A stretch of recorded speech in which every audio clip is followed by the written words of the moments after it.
Ringo Starr was born Richard Starkey on July 7, 1940 in Liverpool, England. He was an only child, and while his mother doted on him, his father lost interest in family life early on.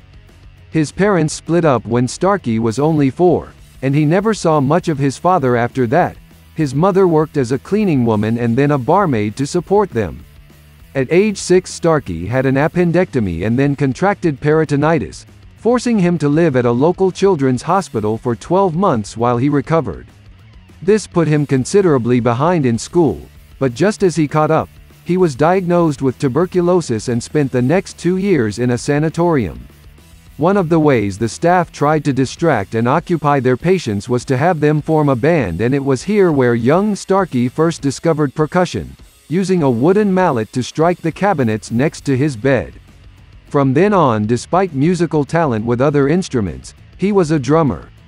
In 1953, his mother remarried and his new stepfather encouraged his interest in music.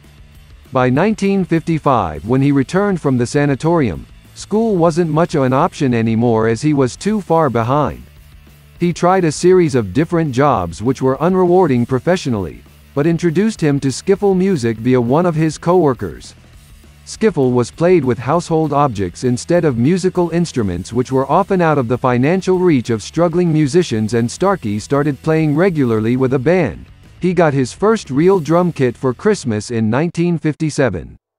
A few years later, he joined a real band with real instruments, Rory Storm and the Hurricanes, and started going by the name Ringo Starr to reflect both the rings he wore and his interest in country and western music. His drum solos were called Star Time. The band grew in popularity, and on a tour in Hamburg they first met the Beatles, a new group consisting of John Lennon, Paul McCartney and George Harrison, Stu Sutcliffe and Pete Best. In October of 1960, Starr played with Lennon, McCartney and Harrison on a track backing Hurricane singer Lou Walters. In 1962, he officially joined the Beatles, replacing Pete Best. After their first gig at the Cavern Club in Liverpool, Best's fans were so angry about the switch that they gave Starr a black eye. The group's followers eventually came around and Starr became a beloved member. First, musically he had to get past George Martin, who had signed the Beatles to EMI and was producing their first singles. Not ready to trust Starr yet, he replaced him with another drummer and assigned him to tambourine and maracas. Starr thought he was going to be fired, but things started to gel with the fans as well as the group itself. Soon all four were on the same wavelength and the alchemy began. The Beatles' single Please Please Me made the group a pop sensation in England. Their first album together, Please Please Me in 1963, added fuel to the already growing frenzy that would soon become known as Beatlemania. Starr made a rare appearance on lead vocals for the song Boys on the album. With their mop-top hair and matching suits, the Beatles crossed the Atlantic Ocean to launch their own pop invasion of America in 1964. Beatlemania was in full force during their first U.S. television appearance on The Ed Sullivan Show. Their single I Want to Hold Your Hand had already climbed to the top of the charts before the taping and was followed by a succession of hits, and throngs of screaming fans, many of whom were love-struck teenagers, filled the audiences of their live shows. In June of 1964, Starr became ill again, when he was hit by pharyngitis and tonsillitis, and he was temporarily replaced on the road by Jimmy Nicol. He rejoined the tour a few weeks later, relieved to find out he wasn't being permanently replaced. That same year, the Beatles took their music to the big screen with the humorous documentary film A Hard Day's Night in 1964. For their next film venture and soundtrack album Help in 1965, Starr provided the vocals for Act Naturally. Both projects allowed Starr's comedic and acting talents to shine through.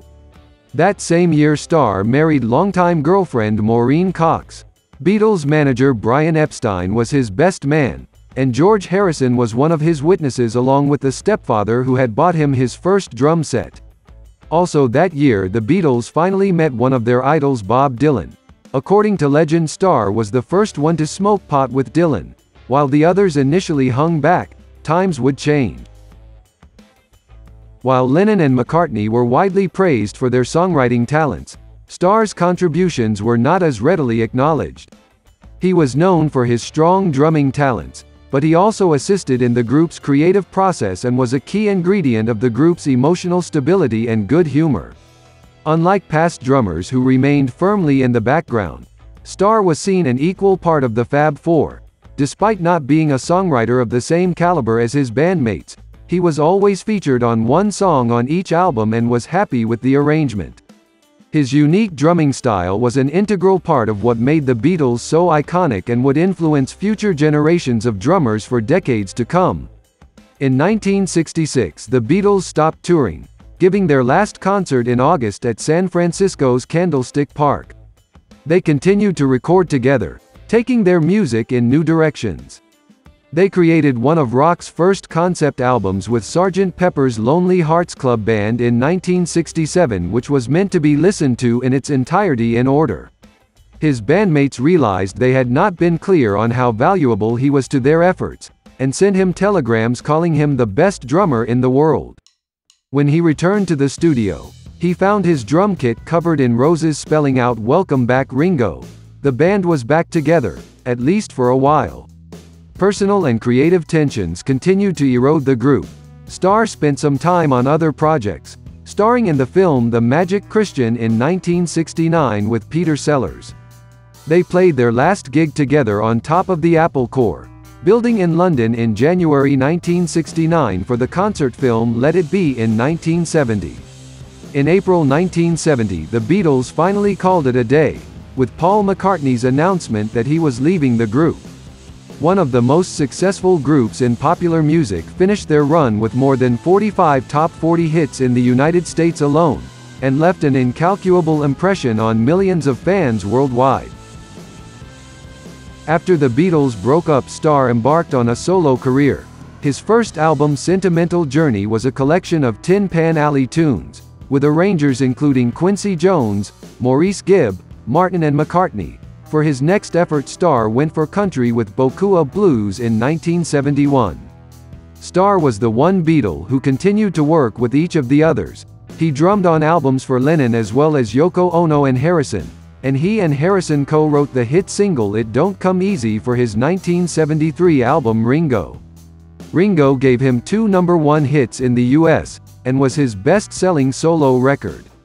The key to his success, it seemed, was a combination of his charisma and a rock-solid group of collaborators. The same personality that made him the glue that held the Beatles together for so long is what drew other artists to him. The formula was a good one. In short, Starr reteamed with McCartney for the musical drama Give My Regards to Broad Street in 1984. The decade also brought his fame to a new generation, as he became the narrator of the kids' TV series Thomas and Friends, delighting children who probably didn't know he'd been a member of the most famous band in the world. For the show's spin-off Shining Time Station, Starr played Mr. Conductor for a season.